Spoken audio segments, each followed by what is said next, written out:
Hello everyone, আমি আজকে হলদিয়া মেলা 2024-এর কিছু আপডেট নিয়ে চলে এসেছি।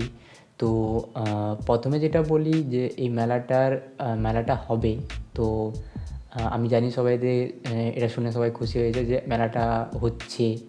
তো এছাড়াও এর সাথে একটি উৎসব অ্যাড করা হয়েছে, যা আমি এই ভিডিওটার মধ্যে বলবো। জানুয়ারি মাসের 22 থেকে 28 তারিখের মধ্যে দুটি মেলা হতে চলেছে। একটি হচ্ছে বইমেলা আর একটি হচ্ছে গণবিবাহ উৎসব। এছাড়াও আমাদের হলদিয়া উৎসব, এটা কবে হবে এর ডেটটা এখনও ওনারা কনফার্ম করেননি। তো ওনারা শীঘ্রই করবে। তো তারপর আমি অবশ্যই আপনাদের জানিয়ে দেবো একটা নতুন ভিডিও করে। আপনাদের দেখিয়ে দিচ্ছি যে ওই বৈঠকের মধ্যে মাননীয় লক্ষণ সেঠ মহাশয় কী বলেছিলেন।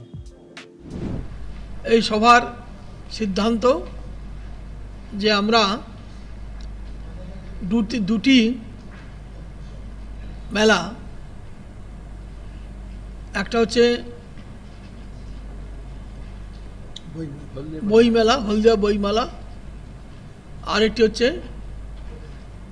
আমাদের গণবিবাহ অনুষ্ঠিত হবে। সম্ভাব্য তারিখ কত? 22 থেকে 28 জানুয়ারি। একটা অনুষ্ঠানের মাধ্যমে বিয়ে দেওয়ার ব্যবস্থা করব। অবশ্যই তারা দারিদ্র্য সীমার নিচে হলে ভালো হয়, সেটাই আমরা বাছাই করব। আর এর সঙ্গে বইমেলা, এমনিতেও মানুষের বই পড়ার অভ্যাসটা কমে যাচ্ছে কম্পিউটারের আক্রমণে।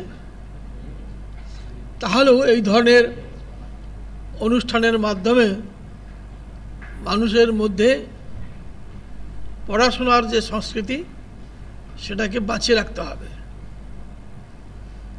এই দুটো অনুষ্ঠান আমরা করছি প্রাথমিকভাবে। আগেই তো আমি ঘোষণা করেছি হলদিয়া উৎসব এবছর হবে। হলদিয়া উৎসবের ডেটটা এখনো আমরা করিনি, তার আগেই দুটো প্রোগ্রাম আমরা করছি। এটাই আপনাদের কাছে আমার ঘোষণা। সবাইকে ধন্যবাদ। তো ভিডিওটা দেখলেন এবং বুঝতেই পারলেন যে হলদিয়া উৎসব 2024-এর এখনও কোনো তারিখ নির্দিষ্ট করা হয়নি। তো আমি অবশ্যই জানিয়ে দেবো যদি কোনো ডেট বলা হয়ে থাকে। ভিডিওটা শেষ পর্যন্ত দেখার জন্য অনেক ধন্যবাদ। এরকম ধরনের ভিডিও আরও পাওয়ার জন্য অবশ্যই চ্যানেলটাকে সাবস্ক্রাইব করুন। ধন্যবাদ।